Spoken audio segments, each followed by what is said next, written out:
Well, you're watching World Talks on TVP World. My name is Sasha Fahrbach.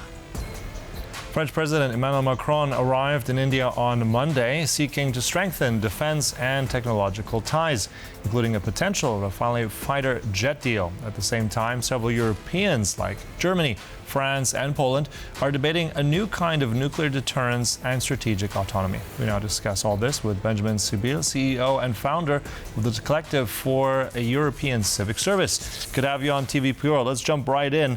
This visit is Macron's fourth during his term in office in India. Looking also at defense ties, I mean, we're looking at this large jet deal, a helicopter assembly line that's being visited. So how much of this strengthens European defense autonomy? How much does this pull India closer to Europe in terms of strategic cooperation? Dzień dobry, and thank you for having me. So, of course, India has become very strategic in the recent years.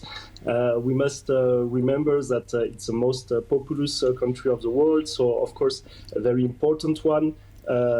Nuclear power also, even if not under the Treaty of Non-Proliferation. And India has become strategic for three reasons. The first one, of course, it's a counterbalance in Eastern and Southern Asia towards the rising Chinese power. So it's a country which has been very appealing, and not only to Europeans, but of course to Americans, to Russia, with close and complex ties with each of those nations. Talking about Russia, India has been regularly accused in the recent years of basically whitewashing the Russian oil. India has become one of the biggest exporter of oil in the past few years, even if it has no natural oil resources. And so in this struggle with Russia, which is continuing in Ukraine, Indians are very relevant and important. And the third reason is with the retreat from Afghanistan, from Western powers. India is a neighbor. India has this complex relation with Pakistan. And of course, India is very strategic in this reason. If I had to answer and address your question in a few words, for sure, like President Macron would say, India is of strategic relevance and importance for all Europeans in this moving and changing world with more and more a balance of powers and a big continental bloc. And it's not for nothing that we say that India is a subcontinent by itself. Right. And on what you've just said there, you mentioned a nuclear. I want to jump in on that defense. Those are key issues. Macron himself said this a few times recently, saying that Europe is learning to be a, quote, geopolitical power. Much of that now seems to revolve around nuclear deterrence. The French have that capability. For years, this has secured Europe by the Americans. So realistically, can France replace the Americans in that nuclear deterrence? Allies like Germany, Poland are for that. How would that realistically look like, and how long would that take?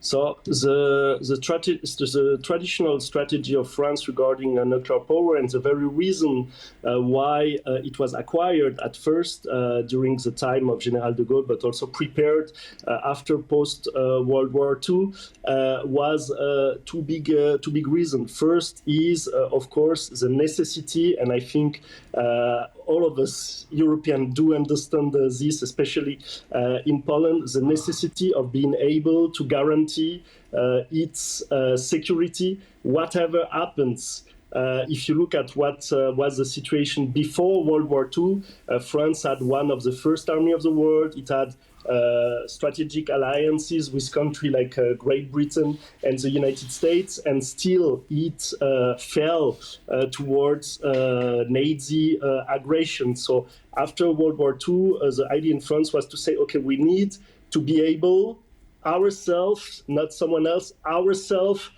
to guarantee our safety, whatever happens in our world, whatever happens with our allies.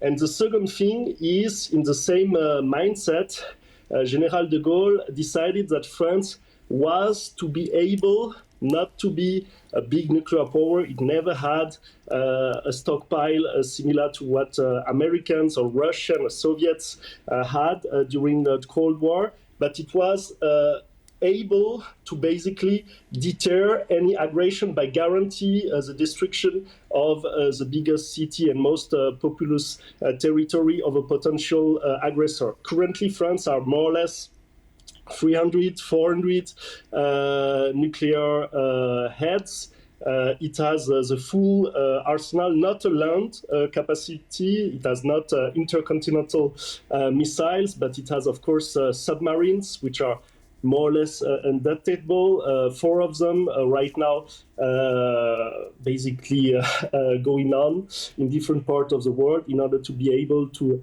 do a counter-strike if France was to be attacked at any point. And of course also air capacity with the Rafale to deliver nuclear strikes on the territory of potential aggressor. It is for a long time said, almost 20 years, that this capacity is not limited to the French territory, but to the French strategic interest. And if you look at the Article 42.5 of the Treaty of the European Union, basically all European member states are supposed to have like a total solidarity in case of aggression. So it could be a solution indeed for the security of Europe. All right, so it's something that will be, for sure, hotly debated in the coming days and weeks ahead. Look, thanks so much for all those insights. Really appreciate it. Benjamin Sibille there. Thank you for your time. Thank you. Thank you for watching. That concludes World Talks. But stay right here on TVP World for more. Goodbye.